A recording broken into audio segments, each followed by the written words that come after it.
Ya, halo, selamat pagi semuanya.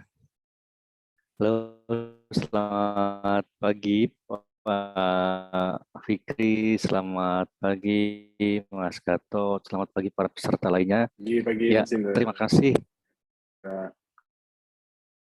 Pagi, mana kabarnya? Semoga sehat selalu ya.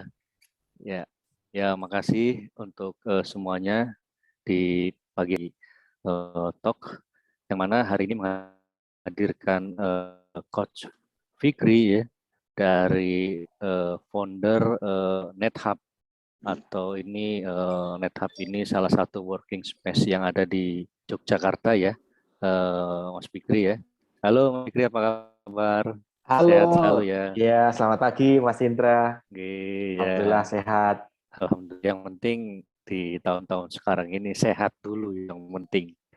Nah, iya, saya jadi nomor satu. Apalagi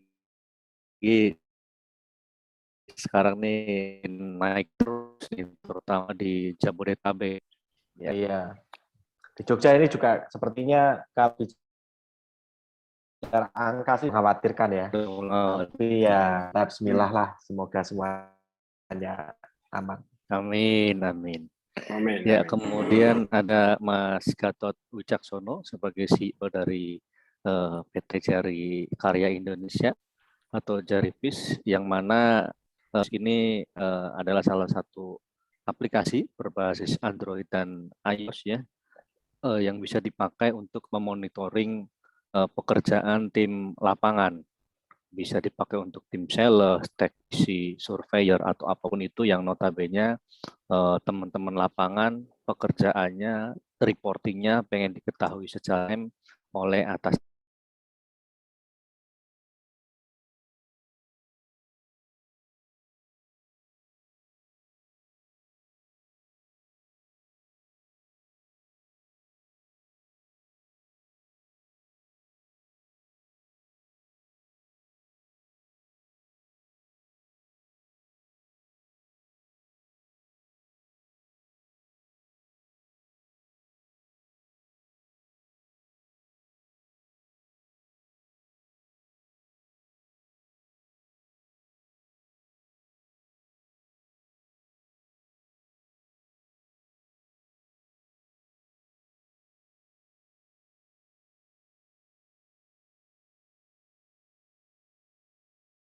Gitu.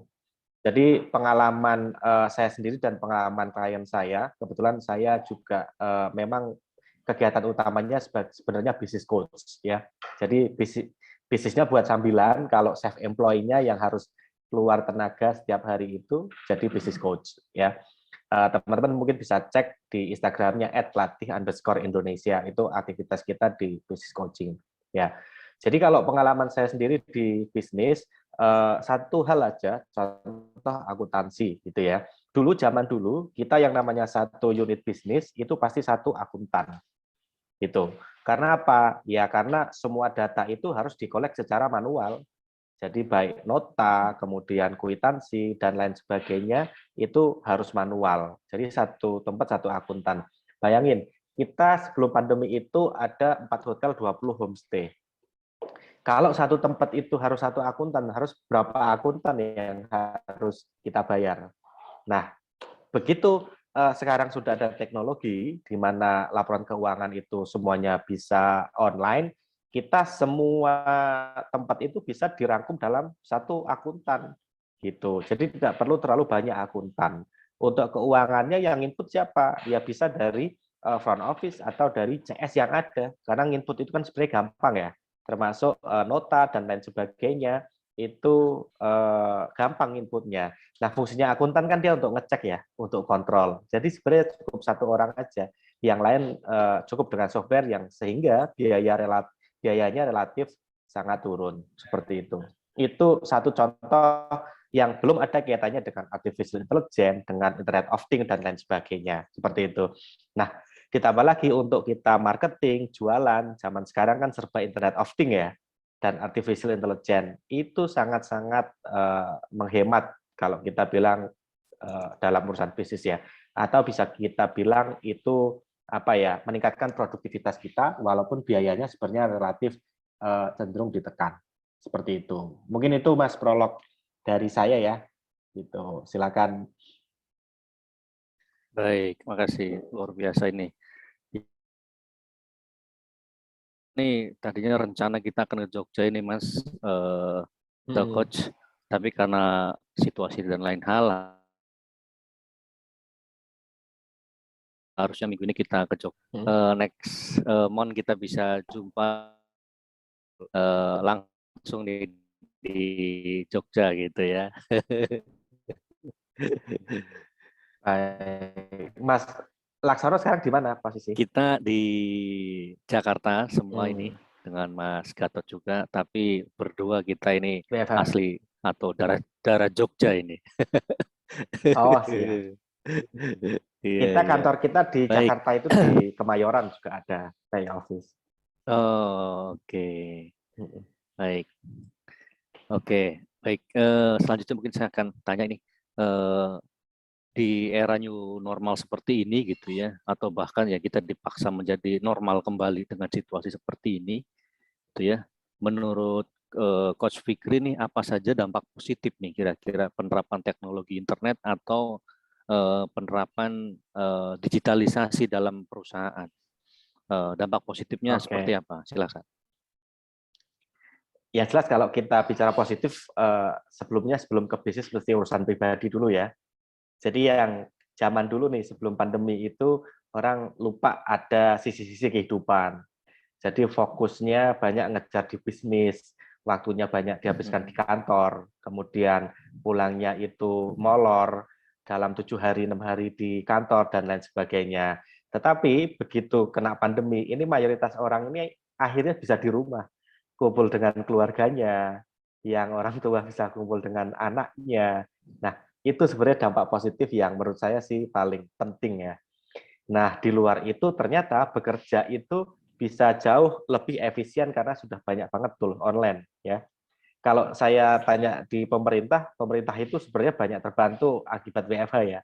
Karena di anggaran untuk dinas keluar, anggaran untuk meeting, semuanya terpangkas. Ternyata meeting itu bisa digantikan dengan Zoom, Mas. Betul, Gitu. betul. Nah, untuk perusahaan swasta sendiri akan jauh lebih sangat terbantu. Yang pertama, ternyata kalau kita bicara sisi employee ya, sekarang employee itu lebih banyak yang sedang freelancer loh. Jadi cost-nya itu bisa di-reduce, tidak perlu banyak sewa kantor yang mahal, kita cukup pakai freelancer yang dia bisa bekerja di rumah. Tetapi bisa kita pantau ya. Contoh salah satunya ya dengan jari vis ini tentunya buat mantau kegiatan untuk karyawan yang di rumah contohnya ya. Nah, itu kalau dulu itu mindsetnya employee atau tim itu susah untuk kayak gitu, untuk produktif di rumah, sekarang karena ada COVID itu malah menguntungkan buat mereka, juga menguntungkan buat kantor, Mas. Jadi lebih produktif walaupun bisa dikerjakan di rumah. Itu sih. Karena sekarang kan semua bisa di remote ya, semua by system ya. Absen pakai aplikasi, sudah face recognition, jadi nggak bisa dibohongin ya, sudah by GPS, kemudian kita kalau mau ada aktivitas marketing itu juga sudah bisa di-track dengan GPS, financial report sudah online, invoice itu sudah online, gitu. Kemudian marketing itu sudah online, kemudian content management itu sekarang yang paling diminati dibandingkan dengan marketing offline zaman dulu door to door. Jadi rasanya sebenarnya kalau kita lihat dari sisi positifnya akibat pandemi ini membuat perubahan jadi lebih cepat ya Mas ya. Jadi buat perusahaan juga buat orang itu akhirnya sisi-sisi kehidupannya malah bisa jadi seimbang. Gitu. Betul, saya setuju sekali nih. Kan dulu misalkan kita ke kantor jam 8 masih kena macet kalau di Jakarta ya. Kena macet, atasan minta data masih di jalan. Sekarang misalkan jam 8 teng gitu ya. Misalkan atasan atau kantor minta data, ya kita nggak ada waktu di jalan gitu. Begitu bangun langsung buka laptop istilahnya bekerja gitu. Nggak ada mangkas waktu perjalanan itu, sehingga memang betul lebih efektif gitu ya. Dan ketika kita di lingkungan keluarga gitu ya, di lingkungan orang-orang yang kita sayangi, sehingga menambah menambah sisi psikologis kita menjadi ceria dan bersemangat kerja. Betul, saya setuju itu dengan kondisi seperti ini. Nah, ini menarik yang tadi masalah terkait new normal sehingga tracking pekerjaan bisa dilakukan by remote. Nah, saya kan ke Mas Gatot. Nah, si Jarvis ini untuk tracking pekerjaan atau monitoring teman-teman di lapangan yang notabene pekerja by remote seperti apa? Silakan. Oke, thank you Mas Indra. Tadi seperti yang Mas Fikri sudah sampaikan mungkin ya, kayak sekarang udah nggak musim gitu ya Mas, yang mungkin absen tuh mesti datang ke kantor, ngupdate tugas tuh mesti ketemu di kantor gitu kan, ya udah nggak perlu lagi sebenarnya dengan kalau saya lihat di masa pandemik ini kita justru ada berkahnya gitu ya, berkahnya dalam artian quote and quote kita di-push untuk memanfaatkan teknologi nih, gitu yang tadinya mungkin nggak terbiasa dengan meeting online gitu kan ya, yang tadinya mungkin nggak terbiasa dengan absensi online, yang tadinya nggak terbiasa dengan update progress secara online, terus project management dan lain-lain, sekarang semuanya di-push, dipaksa untuk mau nggak mau harus bisa dan harus pakai. Karena kalau nggak gitu, perusahaannya yang bakalan collapse, bisa jadi gitu kan ya, karena nggak transform. Nah, Jarvis hadir sendiri sebenarnya untuk membantu proses digitalisasi itu, mulai dari proses absensinya, mulai dari proses update pekerjaannya, karena kita tahu kalau misalkan lagi pandemik ini kan nggak usah ketemu gitu kan, tapi gimana caranya nih, misal mau ngasih tugas ke tim teknisi, mau ngasih tugas ke tim sales gitu kan, mau ngasih tugas ke tim merchant acquisition, nah itu bisa pakai Jarvis semuanya. Jadi dari sisi kantor tinggal assign orangnya, dan di kantor pun atau adminnya pun bisa tahu nih posisi-posisinya sekarang bener nggak sih, katanya nih si Gatot ini di-assign sama Mas Indra ini suruh ke tempatnya Mas Fikri nih di Jogja, bener nggak sih si Gatotnya ke Jogja gitu, jangan-jangan malah main dulu ke Semarang atau ke Solo dulu, yang lain-lain kayak gitu-gitu. Nah, case-case itu bisa diakomodir sama Jarvis gitu Mas Indra. Ya, artinya pekerjaan yang dikerjakan by remote gitu ya bisa tersolvingkan dengan penggunaan Jarvis gitu ya. Betul. Ini luar biasa. Baik, saya akan coba ke Coach Fikri kembali. Ya, kira-kira mungkin sudah banyak berhubungan dengan para pelaku startup gitu ya, baik di lingkungan Jogja dan luar itu. Nah, dari sekian banyak startup gitu ya, ada nggak sih tantangan atau tantangan terbesar startup ketika masa pandemi ini seperti apa? Oke, baik. Startup di masa pandemi. Kalau saya kira sih sebenarnya tantangan utama itu lebih ke market sebenarnya kalau kita bicara startup ya. Jadi sebenarnya perusahaan yang terkena dampak itu adalah perusahaan yang marketnya itu hilang saat pandemi. Itu sih kalau yang saya rasakan ya. Contoh hotel atau pariwisata, kan orang nggak boleh wisata, nggak boleh ke hotel, nggak ada pariwisata sehingga nggak ke hotel. Itu yang terjadi gejolak, terjadi gangguan gitu ya. Atau pedagang di pasar, orang nggak boleh ke pasar atau pasar dibatasi, itu yang terjadi gangguan. Nah, startup yang dia memang marketnya itu terdampak oleh pandemi, itu kena gangguan saat pandemi. Tetapi startup yang marketnya itu tidak terdampak, itu saya kira malah justru lebih efisien kerjanya ya, karena stafnya itu sangat terbiasa di rumah, dan alat kontrolnya sekarang cukup banyak, dengan jari vis itu bisa di-scan semuanya, Mas. Jadi makanya kalau ada yang kendala saat pandemi, saya kira langkah yang harus dilakukan adalah lihat lagi bisnis modelnya. Jadi segmen marketnya itu ada atau enggak. Kalau segmen marketnya terganggu, ya itu yang harus dirubah, Mas. Karena pandemi ini kan kita nggak tahu selesai sampai kapan. Ya, betul. Artinya mapping bisnis proses yang ada gitu ya, supaya bisa mengambil langkah-langkah strategis seperti apa. Betul. Betul. Memang sekarang yang di new normal ini mungkin di luar negeri sana sudah berlaku sebelum masa pandemi, bekerja by remote gitu ya. Kita tren seperti itu baru terlaksana after pandemi ini, dan mungkin kedepannya memang ada banyak atau bukan ya, ada banyak lah efisiensi dari sisi cost company bisa kita dipangkas sedemikian rupa dengan adanya pola pekerjaan yang WFA atau hybrid gitu ya. Iya. Nah, Dan gini Mas Indra ya, ini sebenarnya yang pengusaha zaman sekarang itu harus perhatikan. Kalau pengusaha zaman dulu ketika create bisnis itu hal yang pertama diperhatikan kan bagaimana bangun tempat, bagaimana belanja peralatan dan lain sebagainya. Sebenarnya kalau pengusaha zaman sekarang itu kalau bangun usaha itu yang dibangun itu cukup 3 ya. Jadi pertama itu jelas bisnis modelnya. Jadi yang penting gambaran umumnya. Kemudian yang kedua itu adalah digital tools. Itu harus ada. Itu. Jadi digital tools itu harus disiapin dari awal. Contoh laporan finansialnya gimana, terus CRM-nya ya. Jadi seperti apa? Atau kalau lebih kita bicara lebih besarnya ERP-nya ya, entrepreneur resource-nya seperti apa? Mungkin dengan Jarivis atau apa. Kemudian yang ketiga baru supply-nya seperti apa. Nah, supply-nya ini kan atau business operation-nya ini kan kita nggak harus produksi sendiri ya. Bisa maklun, bisa ngambil dari orang. Jadi bisnis zaman sekarang itu jauh lebih simpel sebenarnya.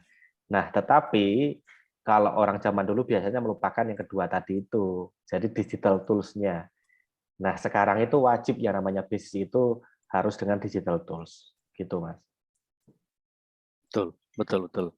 Menarik berbicara terkait digital tools. Ini saya ke Mas Gatot. Nah, kalau dari sisi Jarivis atau berdasarkan pengalaman ngelit teman-teman developer atau perihal digital tools yang dari Coach Fikri tersebut, dari sudut pandang Mas Gatot seperti apa? Silahkan. Oke, thank you Mas Indra. Terutama ini ya, kebetulan Jarivis ini kan kita bergerak di bidang yang memang tidak harus ketemu pun kita bisa jalan. Kebetulan seperti itu gitu ya. Tidak mungkin kalau yang rada konvensional gitu kan, dulu kan bank kan masih harus ada tellernya, harus ada fisiknya gitu kan ya. Mau transaksi apapun harus ke teller segala macam gitu. Sekarang kan juga udah arahnya semua udah ke digital Pak. Kebetulan karena memang industrinya Jarivis sendiri secara perusahaan ini kita bisa dikerjakan by remote, bisa dikerjakan dari manapun gitu ya, karena kita memang sudah memanfaatkan digital tools itu Mas Indra. Jadi mulai dari update progress tadi seperti yang Mas Fikri bilang tadi ada dimension untuk CRM-nya gitu kan ya, untuk project management-nya, untuk kontrol tim development gitu ya, kita sudah menggunakan itu semua sih di internal. Contoh kita punya tim yang lumayan tersebar sekarang. Jakarta tuh mayoritas kebetulan karena memang surrounding Jabodetabek lah teman-teman rumahnya, ada yang kerjanya juga dari Malang, ada yang dari Jogja, ada yang dari Palembang gitu ya, dan lain-lain gitu. Nah itu kenapa hal itu bisa terjadi kolaborasi ini ya karena tadi kita memanfaatkan digital tools yang ada dan kebetulan sektor industrinya si Jarivis ini berada di industri yang memang tidak mengharuskan untuk ketemu. Gitu Mas Indra. Ya, menarik memang. Jadi sekarang lokasi tidak menghalangi orang untuk produktif dalam bekerja atau menyelesaikan pekerjaannya gitu ya. Yes, betul. Nah, topik kita dengan teknologi untuk mengembangkan bisnis di era new normal, saya tertarik untuk berbicara perihal ini. Akhir-akhir ini yang lagi tren teknologi baru gitu ya, mungkin kita sebut metaverse ya, atau AI. Nah, gimana nih menurut Coach Fikri di Indonesia, apakah bisa dalam waktu cepat mengimplementasikan metaverse tadi untuk kebutuhan pekerjaan atau kebutuhan yang lainnya? Karena kita tahu mungkin di luar sana sudah sangat cepat itu teknologi digunakan, tapi di Indonesia mungkin hanya atau baru beberapa yang bisa menikmati fasilitas seperti itu. Silakan, Coach. Oke, kalau metaverse, saya kira di Indonesia akan berkembang cepat sekali ya. Karena alatnya sendiri kayak Oculus itu kan dijual yang menurut saya tidak terlalu mahal ya. Dan pemerintah itu sudah nerapin loh. Contoh pelatihan persidangan, itu sudah di-develop platform metaverse-nya. Atau bahkan sidang. Jadi kalau sekarang ini kan sidang online banyak yang protes ya.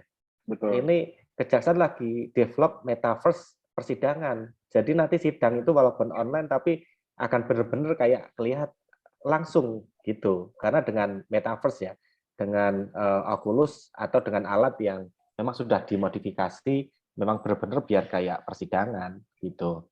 Jadi kalau kita ini tidak segera ke metaverse, nanti kita akan jadi follower lagi nih pengusahanya akan ketinggalan. Karena di Indonesia saya kira akan sangat cepat ini. Ya, betul. Bahkan yang saya baca di salah satu media online, karena situasi pandemi begini, di Tanah Suci sana orang untuk beribadah kesulitan, entah itu ibadah haji gitu ya, entah umroh, pemerintah Arab sana akan menerapkan untuk visit online atau menggunakan metaverse ke Betul. Tanah Suci sana gitu ya. Betul, ini di luar konteks ibadahnya yang jelas ya, karena Betul, kita betul, nggak bicara ranah ibadah. Cuma kalau betul. dilihat dari ranah komersialisasi, itu kan berarti pemerintah Arab Saudi pinter kan. Jadi Mm-mm. dia udah menyiapkan online, entah itu Betul. nanti teknisnya seperti apa buat dipasarin di masyarakat ya kan. Mhm. Ya, ya memang menarik, memang menarik. Mau nggak mau, siap nggak siap, ya kita harus mengikuti teknologi yang sudah ada gitu ya, jangan sampai ketinggalan gitu kan. Nah Ya, saya ini kira bukan siap nggak siap, Mas. Nah, hmm, tapi harus masuk. harus masuk. Nanti kalau kalau cepat masuk, dia akan siap sendiri ya. Siap sendiri, betul, betul. Betul, betul. Nah ini ada pertanyaan nih Coach Fikri ya dari peserta. Ya. Kira-kira strategi apa yang harus dilakukan untuk meningkatkan profit, khususnya yang bergerak dalam bidang makanan atau bisnis makanan atau bisnis kuliner selama masa pandemi seperti ini? Silakan. Oke, kalau bisnis kuliner kita contohnya kita punya brand kuliner juga ya, namanya Bakmi Keraton. Oh, Ya, oke. mungkin teman-teman bisa follow IG-nya bakmi.keraton. Untuk ningkatin profit kan caranya dua ya. Satu, ningkatin penjualan, atau yang kedua, nurunin cost. Nah, kalau saya sih lebih senang sebelum ningkatin penjualan, nurunin cost dulu. Oke. Karena kalau nurunin cost kan bisa instan ya dampaknya, bisa langsung. Contoh finance control-nya diperbaiki, kemudian costing menunya dicek betul apakah sudah efisien atau betul. Jadi kalau saya ditanya gimana sih ningkatin profit, mesti saya lebih senang nurunin cost dulu. Kemudian yang kedua, baru naikin sales, naikin penjualan setelah cost-nya turun. Nah, sekarang ini kalau dengan teknologi, itu sebenarnya kita bisa cepat banget. Kalau saya lebih senang kalau di industri makanan lebih senang dengan influencer. Kalau jualan makanan dengan mohon maaf Google Ads atau Facebook Ads atau Instagram Ads itu cost-nya akan terlalu tinggi kalau pengalaman saya ya. Jadi itu hanya untuk brand awareness saja. Tetapi dengan cara rutin dengan menggunakan platform contoh iklan di Instagram atau TikTok dengan influencer itu omset itu akan naik dengan kalau bahasa startupnya naik apa ya yang kurvanya langsung naik itu istilahnya. Potensial. Yes, itu gini. Nah, PR-nya pengusaha tuh gini, pengusaha kecil ya PR-nya ya. Orang itu iklan itu cuma pertama, habis itu selesai. Nah, harusnya iklan itu terus. Jadi nggak boleh iklan itu stop. Bikin gimmick iklan atau gimmick branding itu harus terus gitu. Jadi iklan itu harus dibudgetin. Jadi kalau teman-teman mau omsetnya itu naik secara terus-menerus, simultan, ya dari sekarang harus dibudgetin buat iklan di dunia digitalnya harus ditambah. Ya. Gitu. Berarti lebih ke apa namanya, kalau dari sisi Coach Fikri tadi, nurunin cost, kemudian atau ningkatin sales tadi dengan cara iklan atau melalui influencer ya. Influencer ya. Tentunya platform digitalnya kita perbaiki dulu ya. Karena percuma kita iklan kalau bisnis modelnya dan platform digitalnya nggak menarik. Iya. Oke. Ya, setuju. Nah, berbicara apa namanya, ada pertanyaan lagi. bagaimana cara mengembangkan bisnis dengan modal yang minim, Coach Fikri, apalagi di era pandemi seperti ini. Silakan. Siap. Kalau bisnis yang minim sekarang zamannya itu. Jadi bisnis tanpa modal itu sekarang zamannya ya. Jadi kalau kita start bisnis itu kan dengan 3 cara tadi.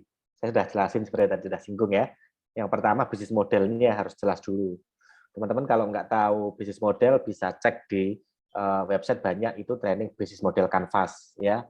Nanti itu akan banyak kaitannya juga seperti desain thinking process, kemudian value proposition design dan lain sebagainya. Itu grup lah. Sebagai pengusaha zaman sekarang kita harus menguasai itu. Karena itu gambaran besar bisnis kita ini seperti apa. Yang kedua, harus siapin digital tools. Digital tools kan kalau kita kerjain sendiri sebenarnya gratis ya. Bikin Instagram gratis, desain gratis. Kalau kita nggak bisa sendiri dan nggak punya biaya besar ya cari digital agency, browsing ya, cari digital agency yang murah apa. Mulai 300.000 sebulan itu udah jadi itu. Gitu. Nah, yang ketiga itu resource-nya kita siapin. Kalau kita belum punya modal buat nyiapin resource sendiri, ya kita cari resource-nya orang lain. Jadi mungkin bisa mulai dari jadi reseller atau mulai dari maklun ya. Jadi kita set up. Kalau zaman dulu ke klien saya paling gerem kalau klien saya contoh gini. Klien saya itu ngeributin masalah BP POM. BP POM itu sulit, BP POM itu nggak keluar-keluar. Nah, harusnya kita juga ada di sisi konsumen. Kalau sebagai konsumen produknya itu belum tersertifikasi BP POM, itu ya mesti juga nggak akan mau. Dan tujuannya sertifikasi BP POM itu kan untuk keamanan, ya. Jadi wajar kalau BP POM itu ketat. Nah, sebagai pelaku usaha, kalau kita nggak bisa membuat standar produksi yang standarnya seperti BP POM, ya kita bisa maklun dulu. Tidak harus keluarin duit besar untuk bikin pabrik atau bikin tempat makan yang standarnya BP POM. Seperti itu. Jadi resource-nya cari resource pihak ketiga. Itu kalau mulai sekarang sih. Dan teman-teman bisa perhatikan, sekarang banyak banget pengusaha-pengusaha yang sukses baru itu mulainya cuma dari reseller, dari jualan produk orang, itu nggak masalah sih menurut saya. Iya, menarik tuh. Mulai dari reseller atau mengecer produk orang dulu, kemudian yang penting kita udah punya nama, kemudian orang trusted terhadap kita, nah itu baru tuh bisa menggunakan produk kita sendiri gitu kan ya. Yes, betul. Nah, intinya bisnis itu kan kita membantu menyelesaikan masalah orang ya. Jadi di bisnis model itu kita harus spesifik. Sebenarnya masalah orang mana, siapa, di mana yang pengen kita bantu. Kalau kita benar-benar bisa nemuin spesifik, insya Allah bisnis kita mau bisnis apapun pasti laku sih. Karena kita harus cintai bisnis, jangan cintai produk.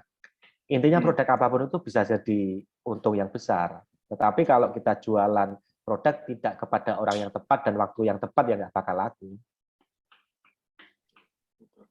Ya. Gitu. Contoh bisnis yang kelihatannya sepele, tapi untungnya besar banget, gitu ya. Kita jualan apa ya kira-kira? Jualan susu untuk anak, gitu. Kita jualan susu buat anak, susunya itu ngambil dari petani lokal di daerah yang memang itu jarang susu fresh katakanlah, atau belum tersentuh susu formula bahkan, pasti insya Allah laris di situ. Atau kita jualan susu yang di situ tidak ada susu formula, kita mengadakan itu, ya pasti laris, Mas. Ibarat kata kalau dalam dunia medis kita tahu sakitnya dulu, yes, baru obatnya kita kasih.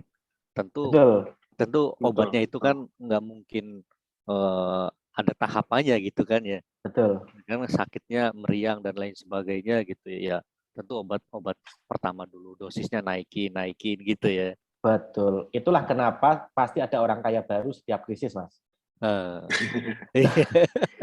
Karena ada masalah. Contoh di pandemi kayak gini, lihat aja pasti banyak orang kaya baru. Nggak usah yang kolong merat ya, perhatikan sekeliling aja teman-teman sendiri gitu. Mesti banyak yang tiba-tiba kok duitnya pandemi kok malah banyak gitu. Nah dia yang biasanya akan lihat ke peluang itu yang bisa menyelesaikan masalah orang gitu. Contoh teman saya itu tinggal buka uh, ya buka klinik antigen itu cuma dalam waktu 5 bulan bisa 10 tempat. Karena ternyata untung jualan antigen dan PCR itu kan gede banget ya. betul betul. Iya, peluang sekali itu. Apalagi dulu di awal-awal masih kebayang harganya berapa untuk PCR dan antigen itu Iya. di awal-awal pandemi. Kalau kita mindsetnya negatif, bukan mindset cuan ya, itu mesti akan ikut ribut tuh di sosmed mungkin ya, mengomentar yang aneh-aneh ya. Tapi kalau kita itu mengalir, itu mindsetnya selalu positif ya, kita akan bisa ambil peluang itu ya. Betul. Ya. Saya ke Mas Gatot ya. Nah, kalau kita berinvestasi atau gini deh, pertanyaannya, apakah dapat menghemat biaya dalam berinvestasi di bidang teknologi atau digitalisasi untuk sebuah perusahaan gitu? Kadang orang investasi awal gitu ya enggan atau berat gitu untuk investasi sebuah teknologi gitu. Seperti apa Mas Gatot? Silakan. Oke, menarik Mas Indra pertanyaannya. Poinnya adalah kadang kalau kita di Indonesia nih masih ada beberapa ya, saya nggak bilang banyak, masih ada beberapa para pelaku usaha atau teman-teman yang pengusaha itu yang masih mindsetnya kalau misalkan bisnis as usual aja tuh udah bisa jalan gitu. Yang sekarang aja udah untung kok gitu. Ngapain mesti invest ke teknologi gitu. Padahal terus kemudian tiba-tiba datang pandemik yang harus semuanya didigitalisasikan lah, bisa dibilang seperti itu. Jadi mau nggak mau diinvestasikan. Sebenarnya kalau ditanya investasi ke IT atau ke dunia digital ini untuk bertransformasi dari manual ke digital ini menguntungkan atau enggak, menurut saya itu akan sangat menguntungkan karena mulai dari sisi proses, waktu, itu akan kepotong semua, kepangkas gitu ya. Contohnya kayak di Jarifish, dulu dapat cerita dari salah satu customer kita, dia kalau misalkan mau tahu reportnya itu mesti nunggu sore hari. Karena teman-teman di lapangannya itu masih bawa kertas manual, ditulisnya manual gitu ya. Terus nanti dia visit ke customer-nya, minta tanda tangan segala macam, nah itu nanti tahunya itu pas sore harinya. Nah, si admin atau si adminnya gitu atau orang kantornya itu nanti ngerjainnya baru sore hari. Itu belum tentu selesai. Mungkin bisa jadi besok lagi gitu kan.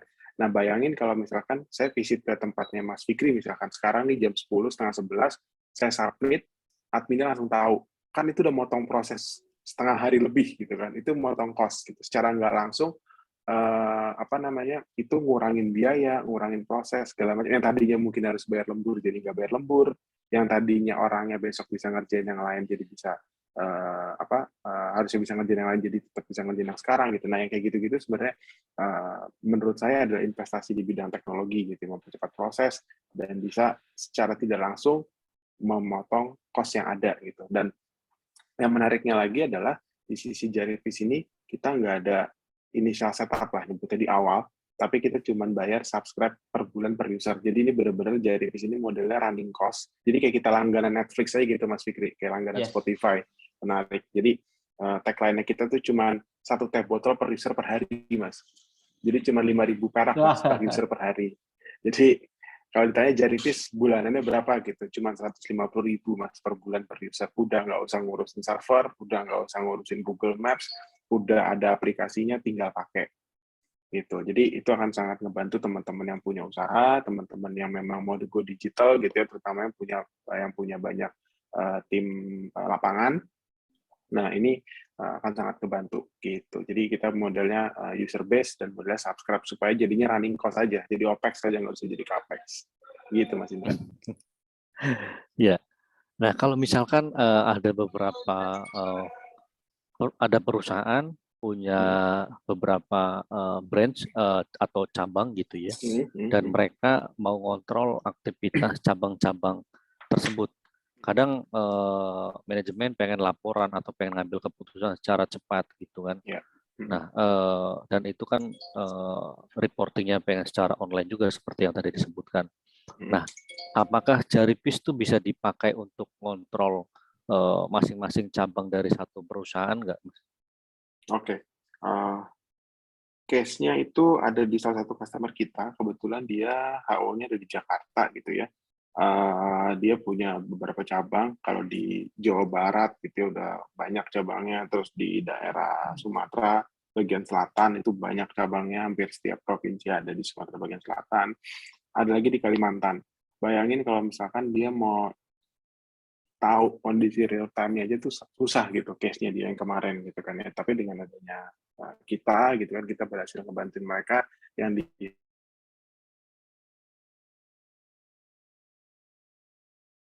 head office ini bisa langsung mereka langsung dapat saat itu juga gitu. Kalau misalkan ada yang belum, mereka bisa monitoring langsung timnya. Bahkan pernah waktu itu ada cerita yang di Jakarta nih bilang kayak di Kalimantan atau yang bilang yang di daerah Bali gitu kan, nih kok hari ini belum ada tugas yang dikerjain nih, ngapain aja lu pada gitu. Nah, kayak gitu-gitu. Jadi pada tahu. Padahal kita bisa monitoring productivity teman-teman juga sebetulnya di lapangan dengan adanya ini. Ya, nah, kalau misalkan punya perusahaan, misal punya tim sales banyak gitu ya, kan kita tahu bahwa tim sales itu kan canvassing gitu ya, pagi hari berangkat, Betul. kemudian sore balik lagi, dan ada aktivitas taking order biasanya di ketika visit. Nah, apakah possible nggak Mas Gatot dipakai untuk kebutuhan seperti itu? Oke, nah ini menarik. Terkait dengan taking order, itu memang sudah di roadmap kita, Mas Indra. Jadi nanti teman-teman atau para business owner gitu ya yang memang sudah langganan Jarivis pun ataupun yang akan langganan gitu ya tanpa bayar lagi itu nanti akan sudah dapat fitur itu gitu Mas Indra. Sudah dapat fitur taking order. Tapi itu sudah di roadmap. Insya Allah nanti mungkin ya sebelum Lebaran lah gitu ya kita sudah bisa rilis yang itu. Artinya dalam tahun ini ya udah bisa Yes, dipakai pasti. untuk teman-teman Tahun ini.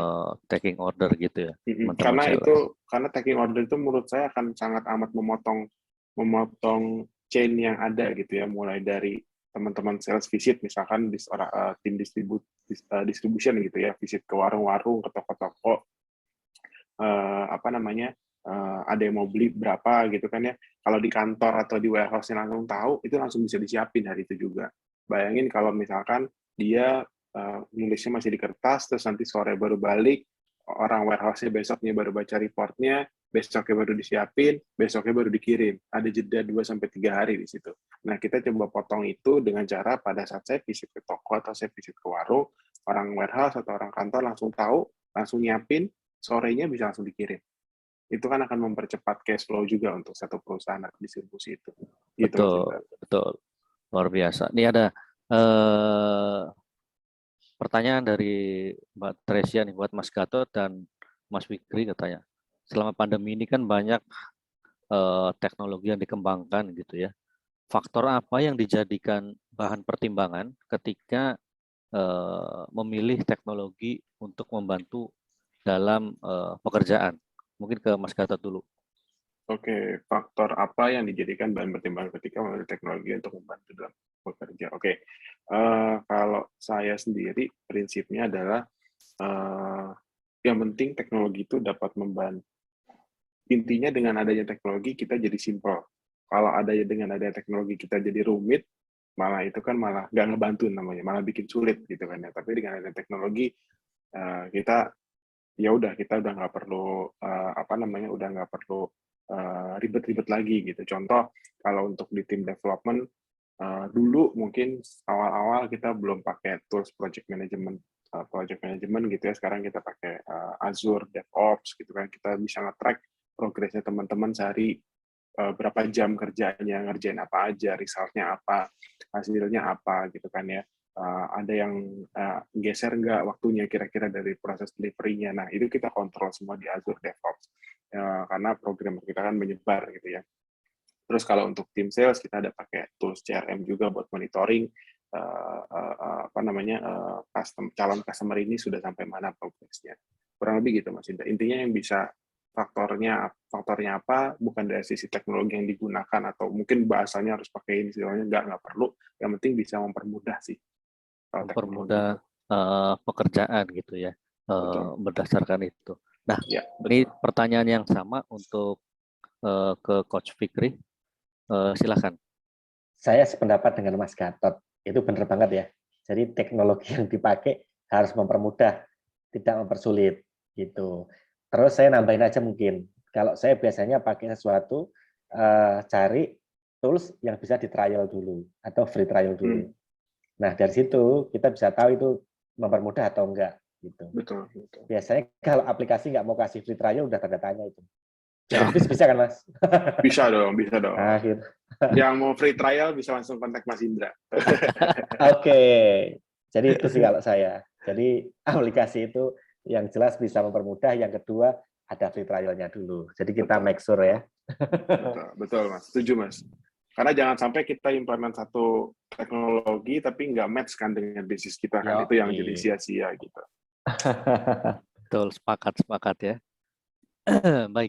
Nah, ke Coach Fikri, kita tahu nih di masa COVID ini gitu ya, ada pergeseran pola orang ketika berbelanja dari yang tadinya konvensional datang ke pasar, datang ke mall gitu ya, datang ke tempat-tempat belanja lainnya. Nah, dengan pandemi ini orang menahan diri gitu ya untuk datang ke tempat-tempat keramaian, walaupun untuk memenuhi kebutuhannya, beli sembako, beli dan lain sebagainya. Orang sekarang bergeser atau beralih ke marketplace, ya, ke marketplace. Walaupun memang ada cost yang kita keluarkan untuk biaya delivery, ya, biaya delivery. Nah, pergeseran pola belanja seperti itu ya. Kalau dari sisi Coach Fikri, plus minusnya seperti apa? Atau dampaknya seperti apa? Silakan.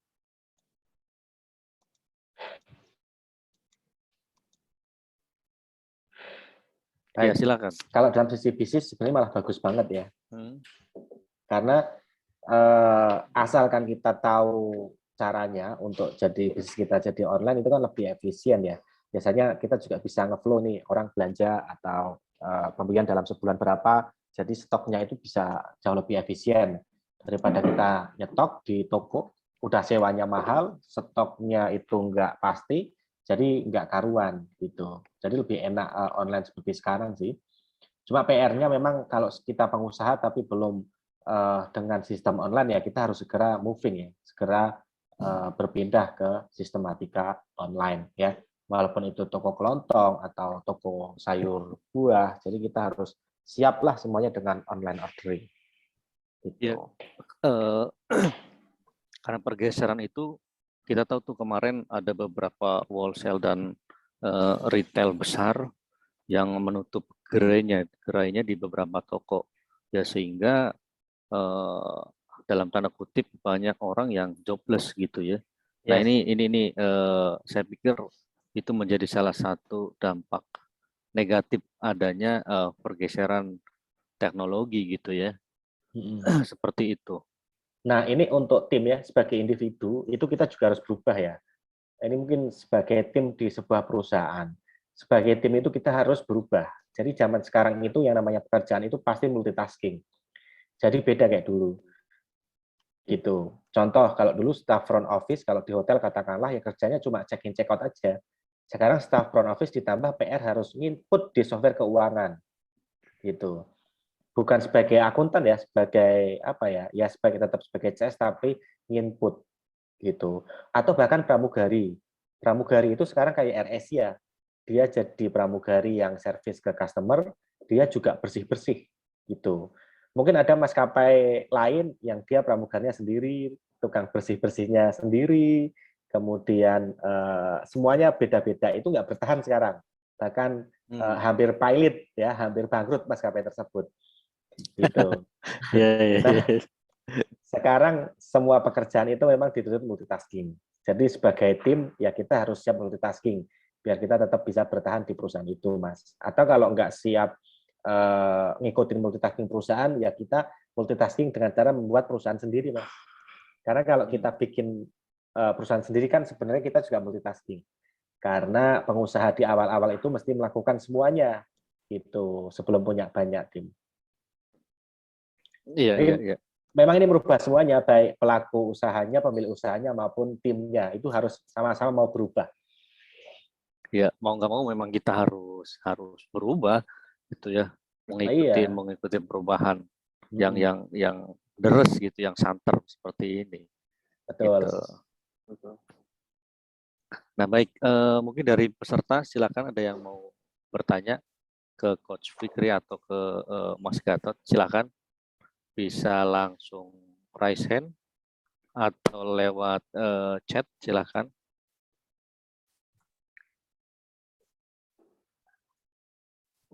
Oke, kalau belum saya akan coba lanjutkan diskusi dengan para narasumber kita. Nah, kita tahu penggunaan teknologi yang semakin atau yang sudah banyak dipakai untuk penggunaan menunjang pekerjaan gitu ya. Kayak misalkan sekarang kita bisa talk show secara online, bekerja juga bisa lewat cara online. Kalau dari sisi Coach Fikri melihat hal seperti itu, apakah ini akan kira-kira akan seterusnya terpakai untuk tools bekerja atau hanya dalam tanda kutip semacam tren masa pandemi aja? Silakan. Kalau menurut saya akan seterusnya dipakai, Mas. Gitu. Karena sekarang baik dari pemerintah itu atau perusahaan besar itu kan sudah mulai seneng ya. Ternyata dengan online itu efisien. Betul. Tenaga SPJ, surat perjalanan kerja itu jadi nggak ada. Terus biaya makan itu juga nggak ada. SP2D nggak cair ya. Gitu sih. Jadi ini akan terus ya. Nah, sementara buat tim dengan bekerja di rumah, bagi dia yang memang aware gitu ya dan sadar, itu sebenarnya lebih enak karena waktu dengan keluarga lebih banyak kan. Iya, betul. Gitu. Nah, ini ada peluang bisnis baru juga, Mas. Tren membuat ruang kerja yang nyaman di rumah. Nah, ini menarik ini, Mas. Perihal bekerja nyaman di rumah, karena ada beberapa kawan gitu ya, yang dia dalam satu sisi secara psikologis nyaman bekerja di rumah, dekat dengan orang-orang yang disayangi, anak, istri, keluarga gitu ya. Tapi di satu sisi lain karena memang penunjang bekerjanya dari misalkan perangkatnya gitu ya, meja, kursi atau ruangan, ambience yang ada di rumah sehingga tidak menunjang. Di satu sisi dia nggak betah karena ketidaknyamanan dalam tanda kutip untuk bekerjanya itu. Nah, seperti apa melihatnya gitu? Iya, satu tadi kan peluang bisnis baru ya. Iya. Jadi baterainya dan pengaruhnya ke ukurannya nggak tepat atau gimana? Nggak apa namanya? Satu tempat di rumah yang memang dijadikan bocornya. Oke. Kita set up satu tempat gitu yang memang khusus untuk bekerja, itu boleh di kamar atau mungkin di sekat gitu untuk membuat lebih nyaman. Ini peluang bisnis baru itu. Atau yang kedua kalau memang seperti itu ya datang aja ke NetHub atau Pay Office ya. Kita kan co-working space. Jadi satu bayar bisa pindah-pindah tempat. Jadi nanti tergantung mood-nya yang mana aja, tinggal pindah menyesuaikan. Nah, itu menyelesaikan pekerjaan ya. Ya kalau dari sisi NetHub tuh misalkan kita berlangganan di Jogja misal, itu bisa di Jakarta misal ada cabangnya bisa langsung Bisa. inline. Bisa, betul. Oke, menarik ini, menarik. Jadi bisa bekerja efektif di mana aja. Iya, menarik. Nah, kalau saat ini di NetHub sendiri atau dari Mas Fikri sendiri dalam per bulan gitu ya, mengadakan event tertentu nggak atau event startup gitu ngumpul di tempatnya Coach Fikri atau gimana? Iya betul. Biasanya kalau event kita kolaborasi dengan organisasi ya, contoh dengan GCI, dengan HIPMI. Jadi kita selalu menggandeng organisasi.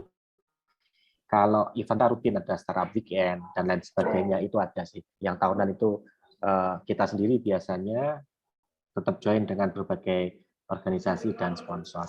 Jadi pantengin aja nethub.id atau pioffice.co. Nanti teman-teman akan tahu event-event kita seperti apa. Nah, bagi pebisnis baru yang masih baru dalam mengelola usaha, kita event rutin bulanan salah satunya adalah bagaimana cara untuk mendirikan PT dan mengelolanya. Dari laporan keuangan, perizinan, itu kita rutin bikin tiap bulan. Nah, teman-teman bisa juga ikut di situ. Ya, menarik untuk teman-teman yang baru mendirikan sebuah company, bisa di coaching sama Coach Fikri gitu ya. Oke. Nah, ke Mas Gatot. Mungkin ini bekerja dari rumah dan kantor gitu, atau bahkan hybrid. Ada nggak perbedaan dari sisi nge-leads teman-teman, dari sisi psikologis, dari sisi spirit bekerja hybrid atau WFA, WFO? Silakan, Mas. Oke, menarik pertanyaannya, Mas.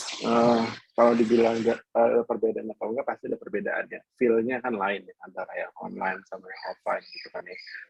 Ditanya, jujur saya pribadi itu lebih senang offline. Lebih senang, karena mungkin saya udah agak inilah ya, bukan anak-anak zaman sekarang banget gitu, karena yang senangnya mau kerjanya di mana aja gitu kan, kerjanya dari Bali gitu kan. Saya mungkin lebih senang yang ketemu gitu kan, cuman karena kondisi ya dipaksa jadi kayak gini, akhirnya udah terbiasa juga gitu kan, dua tahunan inilah gitu ya, jadi 2020. Kalau dibilang cara ngelitnya pasti berbeda gitu ya, karena secara psikologinya kan beda nih, ketemu online gini kan saya juga rutin ya, sebulan sekali gitu ya, terus 3 bulan sekali ada one on one pasti sama teman-teman gitu kan ya, satu. Nah itu apa namanya, kalau dulu waktu ketemu offline gitu enak gitu ngobrolnya gitu kan, bisa ngelihat walaupun pas ngobrol berdua gitu on cam, tapi kayaknya feel tetap beda gitu kan, feel tetap beda, tapi it's okay, nggak apa-apa, mulai terbiasa makin di sini. Apa namanya, kalau menurut saya sih ya makin ke sini gitu ya, udah kebiasaan gitu ya Mas ya, jadinya jadi udah mulai ngelitnya juga sudah proses memimpinnya yang berubah kalau menurut saya lihat. Jadi proses memimpinnya yang mesti di-tuning, yang mesti dirubah ketika kita online semuanya di rumah. Saya cuma bilang ke teman-teman, kita nih nggak ketemu loh secara fisik, kita nggak tahu nih lu lagi ngapain, gue lagi ngapain gitu. Tapi minimal ketika di jam kerja, ayo sama-sama respon supaya ketika ada case something di customer ataupun ada yang minta follow up ataupun case apapun, itu ayo kita harus respon supaya semua itu berjalan normal gitu. Tapi saya nggak ngerti apa dia ada yang lagi ngurusin anaknya, apa yang lagi nganterin anaknya sekolah, apa yang lagi ini gitu ya. Itu bebas. Saya juga bebasin sih ke teman-teman kalau misalkan itu ya bebas aja kondisinya gitu. Yang penting ketika dia mau kerja di sini gitu kan ya, dia dengan rules-nya yang di kita seperti itu, ya dia juga harus tanggung jawab gitu. Karena menurut saya teman-teman yang kerja di Jarivis gitu ya, atau di Jari Group itu udah bukan anak kecil lah, udah menurut saya udah pro hire, itu udah dewasa lah gitu ya, udah bisa dikasih tanggung jawab, kalau kerjaannya ABC ya gitu, ya udah dia akan selesaikan itu di hari itu, misalkan tetap gitu Mas Indra. Baik, mungkin kalau bisa saya simpulkan adalah bagaimana integritas masing-masing employee ya, walaupun entah dimanapun dia bekerja, yang penting sesuai rule-nya diselesaikan masing-masing. Baik, sebelum kita mengakhiri sesi talk show kali ini, mungkin kita buka pertanyaan dulu dari peserta. Silahkan kalau mau bertanya bisa langsung. Bisa raise hand atau lewat chat. Ya, kalau tidak ada, mungkin closing statement dari Coach Fikri, dari Mas Gatot. Saya ke Coach Fikri dulu, silakan closing statement.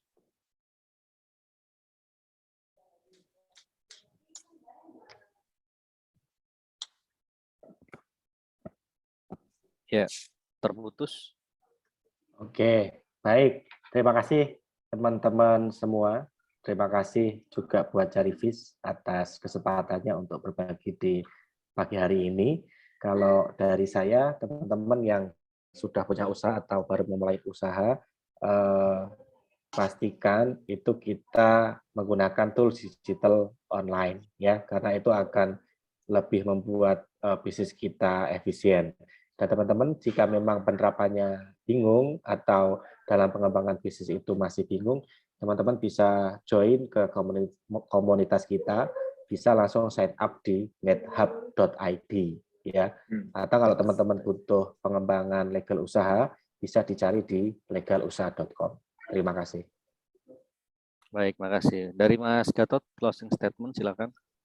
Oke, kalau dari saya mungkin lebih buat teman-teman yang lagi mulai usaha atau mau mulai usaha gitu ya, atau sedang memulai usaha gitu, jangan takut untuk melakukan transformasi digital karena sekarang itu cost-nya udah nggak mahal dan bisa dijadikan bukan jadi fixed cost lah intinya seperti itu. Intinya sekarang udah nggak mahal, jadi jangan takut karena tadi seperti yang Mas Fikri bilang, kita harus ikut berubah gitu ya. Mungkin saya rangkai quotes-nya, jadi kita harus berubah, kalau enggak kita yang punah. Gitu mungkin ya Mas Indra ya. Baik, makasih Mas Gatot, Mas Fikri. Sebelum kita mengakhiri sesi talk show kali ini, mungkin kita ada sesi dokumentasi ya. Nanti akan dibantu oleh Mbak Tresya. Silakan Mbak Tresya.